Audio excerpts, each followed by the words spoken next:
जी, लेकिन जब वो टीवी चलाते हैं हम पढ़ ही नहीं पाते। लो जी, यो तो घर की लड़ाइयां लेकर लगी आन सरपंच लोग, भाई बताओ मैं क्या करूं, घर के मुद्दे लेकर आने लगी। तो सरपंच साहब जी, आप ऐसा कीजिए, लाइब्रेरी बनवा दीजिए पंचायत। ना बेटिया को नहीं बनवाऊं, माफ कर दो ना। सरपंच जी आपने तो इतने बड़े बड़े काम कर दिए, एक लाइब्रेरी तो बनवानी है, बनवा दो लाइब्रेरी। मेरी सुन लो बात, आकर गांव के लोग यूं कह रहे थे ना, गांव की छोरियां बिगाड़ दी, उनकी बात सुने। बताओ भाई, बात सुनना कहीं न्यू है भाई, छोरियां बिगाड़ दी, बात सुनने में कोई अर्ज है नहीं, बात तो सुननी चाहिए। बाकी मैंने यूं लगा भाई एक काम करता मैंने तो आपका दे बोल ली है। किताबें पढ़नी है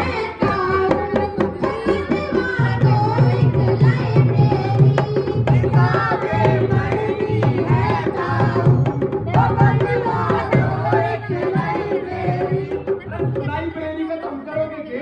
लगन लगा कर लगन को पढ़ना, लगन लगा कर लगन को पढ़ना, लगन को है मुट्ठी में भरना, लगन को है मुट्ठी में भरना, कॉलेज जाना कॉलेज पढ़ाना, कॉलेज जाना कॉलेज पढ़ाना, अपने गाँव पे खड़े हो जाना, अपने गाँव पे खड़े हो जाना। किताबें पढ़नी है ताऊ, बनवा दो एक लाइब्रेरी। लड़ाई लड़नी है ताऊ, बनवा दो एक लाइब्रेरी। लड़ाई लड़नी है ताऊ, बनवा दो एक लाइब्रेरी। रुको भाई रुको, मैंने एक बात नहीं समझ में आई, किताबा के कौन सी लड़ाई लड़ोगे तुम? ताऊ जी, जो लड़ाई है अपने सपनों को सच कर दिखाने की। इन न्यू बताओ, आप तो पहले गांव के पंच थे, फिर आपने सरपंच बनने का सपना देखा, फिर बाद अपना पूरा भी करके दिखाया, हाँ ये बता, एमएलए भी बनूंगा। फिर हम सब भी तो पढ़ लिख कर कुछ बनना चाह रहे हैं, आप हमारा सहयोग करो। पढ़ लिख के कुछ बनना तो अच्छी बात है बिटिया, कोई बात नहीं, थाने भी पूरा हक है पढ़ लिख के कुछ बनने का। तुम जरा जाकर पढ़ाई करो इतना, मैं लाइब्रेरी की भी समस्या हल करवाऊंगा। ठीक है ताऊ जी, राम राम।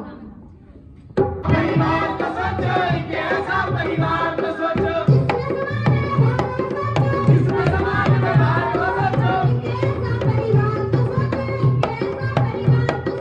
एक ऐसा परिवार तो सोचो, एक ऐसा परिवार तो सोचो,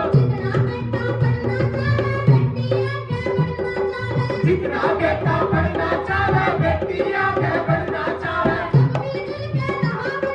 सब मिलजुल के राह बनावे। एक ऐसा परिवार तो सोचो, एक ऐसा परिवार तो सोचो, एक ऐसा परिवार तो सोचो, एक ऐसा परिवार तो सोचो। तो सुनीता का परिवार वैसा नहीं था जैसा सुनीता और उसकी माँ चाहती थी, लेकिन सुनीता लगातार कोशिशें कर रही थी, बदलाव की किरण रोशनी लिए आगे बढ़ रही थी, रास्ते बन रहे थे, लेकिन नए रास्ते बनने में थोड़ी मुश्किलें तो आती है ना दोस्तों।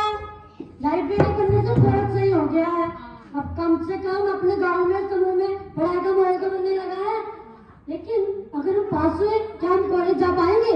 पास अच्छा नंबरों से हो जाएगा देखो, लेकिन कॉलेज के लिए मम्मी पापा को बनाएंगे कैसे? वो तो लाइब्रेरी के लिए इतनी मुश्किल से खाते थे। हम सबके घरों में भी तो यही हाल है। पैसे की तंगी से लेकर पापा का माँ के साथ झगड़ा मारपीट, इस सब को कैसे ठीक किया जाए? वही तो, वो तो मम्मी के भी नहीं सुनते, हमारे तो कहाँ सुनेंगे। तो एक काम करें क्या? सरपंच के पास चलें? वो तो ना करेंगे। अरे अब तक हाँ कहा, फिर हाँ कहेंगे, चल चलते हैं। चलो फिर बात देखते तो हैं। करके देखें। चलो चलते हैं, चलो चलो चलो चलो चलो चलो सरपंच के घर चलते हैं, चलो चलो अरे सुन तो जा यार, तुम्हारी सरपंच ने और छक जाओगे या भी नहीं बात। देखो जी, ये तो है यो पंचायत का मुद्दा, फिर तो मैं हल कर दूंगा, नहीं तो अपने घर चले जाइए चुपचाप। ठीक है ताऊ जी। कोई एक जना बोलो समस्या के बारे में। ताऊ जी, आपके गांव में घरेलू हिंसा बढ़ती जा रही है, आप उसके खिलाफ गांव में अभियान चलाओ ना, हम सब आपके साथ हैं। और तो और इसमें ब्रेक थ्रू संस्था भी हमारे साथ है। बालको पेपर की तैयारी कर लो घर जाकर, पेपर सारे सिर पा रहे हैं। चलो चलो ताऊ जी, हम तो अपनी परीक्षा की तैयारी कर लेंगे, आप ये परीक्षा कब दोगे? मेरी तो होली वाली परीक्षा बेटी है, कौन सी परीक्षा मेरी? ताऊ जी, आपके गांव में घरेलू हिंसा बढ़ती जा रही, आपको आज पता नहीं लगता? इसमें अटपटा के लग रहा था। यो तो रेगर में छोटी मोटी नोक जोक चल रहा है। आप ही बताओ जी, किस पति पत्नी में छोटी मोटी लड़ाई झगड़ा नहीं होता जी? ये कोई पारिवारिक मसला नहीं है सरपंच साहब, ये एक सामाजिक मुद्दा है। सामाजिक मुद्दा किस तरह होगा? ये बात सारे ध्यान से सुनियो मेरी बात, सारे समझदार हो जी। जे आदमी सवेर तक लेकर सांझ तक काम पे जावे, अपना गात कढ़ावे, जे थका सांझ ने घर न आके ये अपनी पत्नी के लिए थोड़ा वो थप्पड़ चट्टू कर लगे, मैं बड़ी बात है जी। नहीं ताऊ रिफाइनरी में तो मम्मी भी काम करने जावा, वहां तो पानी लड़ती। बात तो बड़का की भी ठीक है, जे आदमी काम पे जावे तो औरत भी काम पे जावे, मतलब बराबरी का माहौल है। मतलब दोनों काम करें तो घर में जो मारपीट बंद होनी चाहिए भाई। जिस तरह मेरे गांव वाले काम, जिस तरह मेरे गांव वाले कहेंगे उस तरह मैं मान लूंगा। आप बताओ जी, घर में जो मारपीट है वो बंद होनी चाहिए या नहीं बंद होनी चाहिए?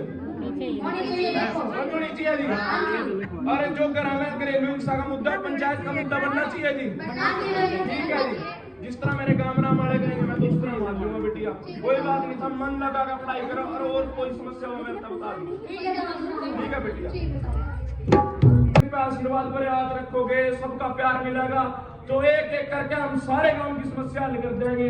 अरीब जो गांव में समस्या हल हो रही, एक बार उनके बारे में सुन लो। ताऊ जी ये आपने पता कि मैंने पानी भरने खातर जाना नहीं पड़ता और इसके काय मैंने पढ़ाई में ज्यादा समय मिला।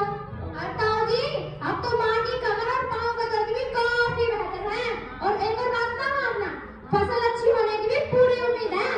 लो जी, इससे बढ़िया क्या बात होगी? गांव में सुख शांति का माहौल बन गया। ईद तो मना लगा, पूरे गांव में किसी भी कोने में कोई समस्या नहीं रहेगी। एक बिरा की के कौन सी है बोलो? ताऊ जी गांव की गली में भी लाइट नहीं लगी। असल में शाम को ट्यूशन से आते समय अंधेरा होने के कारण हम सबको बहुत घबराहट होती है ताऊ जी, और फिर गांव की बाकी महिलाओं को भी अंधेरे में अगर किसी काम से बाहर जाना पड़े तो उनको भी डर लगा रहता ना अंधेरे में।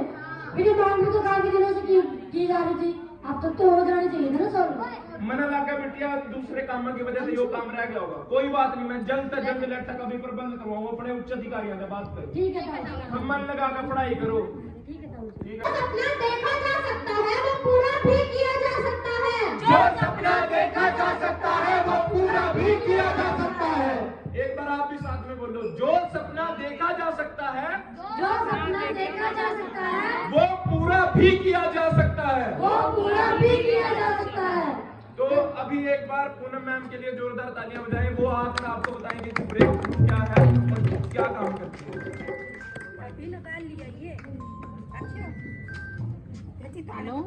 तो सभी ग्रामवासियों को मेरा नमस्कार। मेरा नाम पूनम है और मैं ब्रेक थ्रू संस्था की तरफ से आई हूँ। बहुत देर से बात हो रही है ब्रेक थ्रू के बारे में, तो थोड़ा सा ब्रेक थ्रू के बारे में आपको बता देती हूँ। ब्रेक थ्रू कम से कम 25 सालों से पूरे भारत में काम कर रही है, और मैं हरियाणा में बात करूँ तो हम हरियाणा में 12 सालों से काम कर रहे हैं। हरियाणा के 6 जिलों में हम लोग काम करते हैं, करनाल, सोनीपत, पानीपत, रोहतक, झज्जर और गुरुग्राम।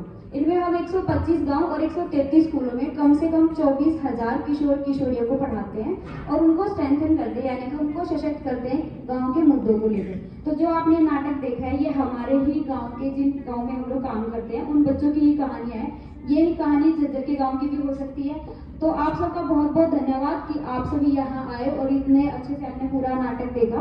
अब मैं सरपंच जी से चाहूंगी कि स्टेज पर आए और हमारी नाटक टीम के लिए 2 शब्द कहें। वो खड़ा गया। सच बात है, और ये बोलना चाहिए। मैंने हर जगह देखा कि ना तो साफ सफाई होती ना कुछ होता, बाथरूम तो जमा करते होते हैं। मैंने यहाँ का बाथरूम देखा, आपका बहुत साफ है, जल्दी कहीं तो मिलती नहीं, और ये भी बहुत साफ सफाई है। और जिस तरह से आप सबने मिलकर बैठ के नाटक देखा, ऐसा माहौल भी बहुत कम मिलता है। तो बहुत मैं चाहूंगा मेरे कलाकार आप लोगों के लिए ताली बजाए। हेलो सभी को नमस्कार। मैंने आपका नाटक बहुत अच्छा लगा, आप यही करते रहे, वो आगे बढ़ते रहे। धन्यवाद। सभी मेरे गांव की माताएं बहनें आई हुई हैं, बच्चे आए हुए हैं, मेरे गांव के भाई आए हुए हैं, उनको मेरी तरफ से नमस्ते, नमस्कार, प्रणाम। और जो हमारे ब्रेक थ्रू के जो कलाकार आए हुए हैं, इनकी टीम को और पूरे कलाकार जितने आए उनका यहाँ कमलाने की इस कार्य पाने की चौपाल में पहुंचने पर मैं इनका हार्दिक अभिनंदन करता हूँ, स्वागत करता हूँ। और जो इन्होंने मिशन लिया हुआ है, जो बेटी बचाओ बेटी पढ़ाओ के अभियान के नजदीक का जो काम ये कर रहे हैं, सरकार की भी एक पहल है हमारी, बेटी को बचाना भी है और बेटी को पढ़ाना भी है। ये इनका ये मार्गदर्शक मंडल है। और जो जागृति समाज में हमारी बेटियों के प्रति जो ये नाट्य मंचन किया है, उसकी भी मैं प्रशंसा करता हूँ और उनको धन्यवाद देता हूँ। और उनको पूरी टीम को 1100 रुपया अपनी तरफ से बधाई दे रहा हूँ, उनको उनका हौसला बढ़ा रहा हूँ। वह उस 1100 रुपये कहीं भी एडजस्ट कर सकते हुए उनको 1100 रुपया गाँव कमला की तरफ से दे रहा हूँ। रही बात ये कह रहे लाइब्रेरी का जो मंचन किया हमने 36 लाख रुपए की एस्टीमेट बनवा के ऑलरेडी सरकार के पास भेज रखा है ये लाइब्रेरी का। उसमें कुछ कानूनी पेचीदगी आई हुई है, अब 20% हमने देना है, वो हम जमा करवाओगे PRI का पैसा। जब हमारी लाइब्रेरी भी हम जितनी हमारे गांव के जितने जो पढ़े कोचिंग जा रहे हैं बाहर, उनके लिए मैंने ये व्यवस्था कर दी है। रही लाइट की व्यवस्था, लाइट नई हमारे अंदर नहीं है। अब जो सरपंच जो आप नाट्य मंचन कर रहे थे, ये जिला परिषद का मामला है।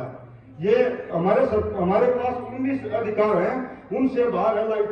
हम लाइट को ठीक करवा सकते हैं, नई लाइट जिला परिषद का जो मेंबर है वो लगवाएगा। ये मैं कोचिंग में डाल रहा हूँ जो आप नाट्य मंचन कर रहे हो। रही पढ़ाई की बच्चों की भेजने की बात है, हमारे यहाँ ऑलरेडी बहुत ट्रैफिक बहुत चल रहा है, साधन चल रहे हैं, बस भी जा रही है। हमारी बहन बेटियों को जब बहादुरगढ़ कोई पीछे रोहतक है जाने की, हमारी जैसे साधन बहुत है, बस चल रही है। कोई हमने जैसे कोई जरूरत है नहीं जो हम ऑलरेडी हम पंचायत की ओर से कोई बस लगाने की जरूरत पड़ेगी। रही बात, मैं दोबारा ब्रेक थ्रू का धन्यवाद करता हूँ जो यहाँ आकर ने हमारे लिए जो नाट्य मंचन का जो प्रस्तुति दी है, और उनका दोबारा धन्यवाद करता हूँ। Thank you. मैंने सैनी साहब को बाकायदा लेटर हेड पे लिख के लाइब्रेरी के बारे में दिया हुआ है, आप हमारी अप्रोचिंग कर देना सरकार को। अगर हमने वहां नाट्य मंचन किया था और ये बात पंचायत की ओर से आई है, और आप हमारा ये सहयोग कर देना कि उस गांव में लाइब्रेरी पहले से ही डिमांड के लिए भेजी हुई है। और हमारा जो पंचायत लिस्ट आया था देवेंद्र पब्ली जी, उनको भी मैंने लिखा हुआ है, सैनी साहब को भी मैं ऑलरेडी दिया है, महिपाल ढांडा को भी देखा हूँ। अब हमारे जो मंत्री हैं उनके पास भी मैं दोबारा लिख के दे दूंगा। Thank you. यही हमारे लिए बहुत सैकड़ों लाखों रुपए हैं। बस बहुत बहुत धन्यवाद। माफी चाह रहे हैं कि जैसे बहुत सारी जगह ना ऐसे पैसे लेते नहीं कहीं पे भी, ठीक है, तो इसके लिए माफी चाह रहे हैं कि हमारे उसमें नहीं है ये पैसे देना। बस हम ये जो अभियान चल रहे हैं, सब पढ़े लिखे बच्चे हैं, ये अब यूनिवर्सिटी में पढ़ते भी हैं, पढ़ाई भी करते हैं, और जैसे गाँव में आ रहे हैं ना, ये गांव के माहौल को भी देख के सीख रहे हैं। सीखने के लिए हम सब आए हैं, और आपने इतने प्यार से सुना। सरपंच साहब का आप सबका बहुत बहुत धन्यवाद, शुक्रिया जी।